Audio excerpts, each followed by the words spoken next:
understand school started back. Well, you know school, you had children, right? You know they were going to school, right?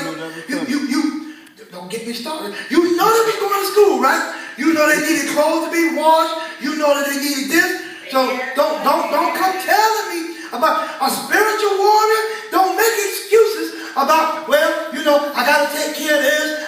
Listen to this, man. Take care of God's business. You take care of God's business.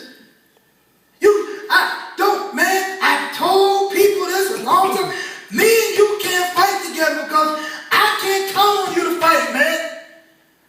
Spiritual warriors do not pick and choose the time they fight. They fight all the time.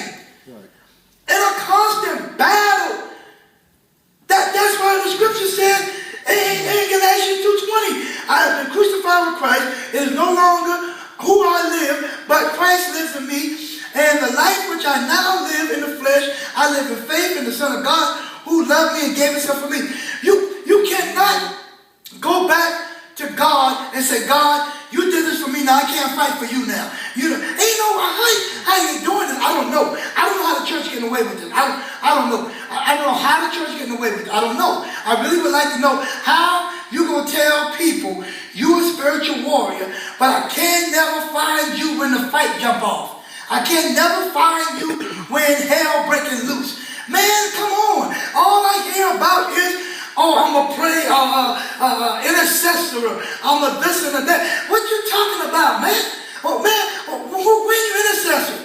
Okay. When you praying? I'm a prayer warrior. Pastor, I'm on the prayer team. Okay, when you praying? When? I don't feel no prayer. Come on, man. You tell me this whole stuff. Pastor, I'm praying for you. Praying for me? When? Who? Man, pray for yourself. Intercede for me. For me? What you interceding for? What you talking to God about for me? Please tell me. Please. I mean, as a spiritual warrior, because if Christ, what? I keep asking. People say, Pastor, this. I said, wait a minute, man. That's why I teach the way I teach. I said, there is no way you can be a spiritual warrior when you can't even stand up under a little hand cold. You can't stand up under a little, I've been working 6 hours, 5 hours, 4, 3. Matter of fact, a half a day. I got to sleep the rest of the half a day. How you going to go to war with me? How you going to go? Please tell me how you going to travel with me. How you going to go? How you going to do any? How? You can't even do it for yourself. You can't even do it for yourself. A spiritual warrior. I said, the lifestyle? Well, the lifestyle of a spiritual warrior is this.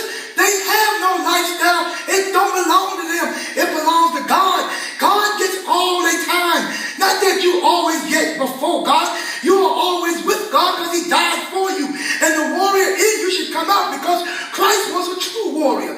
But, you know what? I forgot. Y'all don't think God gonna do nothing to nobody because everybody think God is just nice and kind and Jesus is died and everybody just love kumbaya. Let's go save somebody.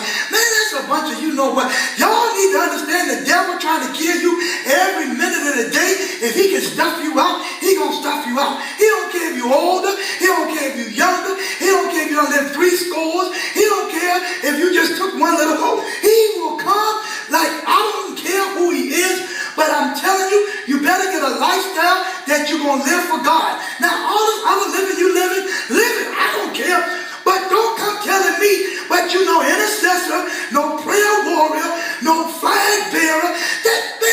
Do that in your house. Because you cannot come to the house of God and represent him when you don't even have a lifestyle set up in your own house. Well, what's your lifestyle in your house? You want to have a lifestyle in the church, but what's your lifestyle in your house? The question came to me the other day. Pastor, they asked a question.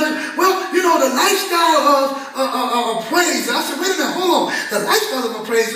Well, first of all, what's your lifestyle? Because see, you can't even have that lifestyle till you identify who life you living. Because a praise ain't got no lifestyle until they identify the God in them and who they giving true worship to. See, we think we worshiping God when we come and do praise and worship people. I seen that the other day on YouTube.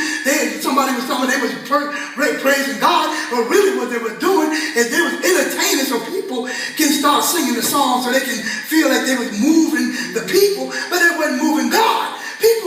but God didn't get moved. See, and that's the thing about a warrior. A warrior ain't trying to press nobody. He's just getting the mission done. He or she is just an accomplisher of the mission. They ain't worried about how you feel. They don't care about if you're tired. They don't care about if you've been up all night last night. What's the mission God told you to do? What's your destiny? What's your purpose? A warrior leads, I tell you, this is two things you got to identify for the warrior. First, when a warrior is identified as a warrior, they already know they are marked for death. There is no return back home. Their mission is to get everything they need to get, prepare the people for what they're going to get, because they know they ain't coming back, and teach the ones below them. That's why most of them try to tell their sons, if you look at any gladiator movies or any movies of that style, they go to their young son and they start teaching them the art of war. They start teaching them how to defend the house. They start teaching them how to do things as a man, as a little boy. But here, this is what we do in church. We pacify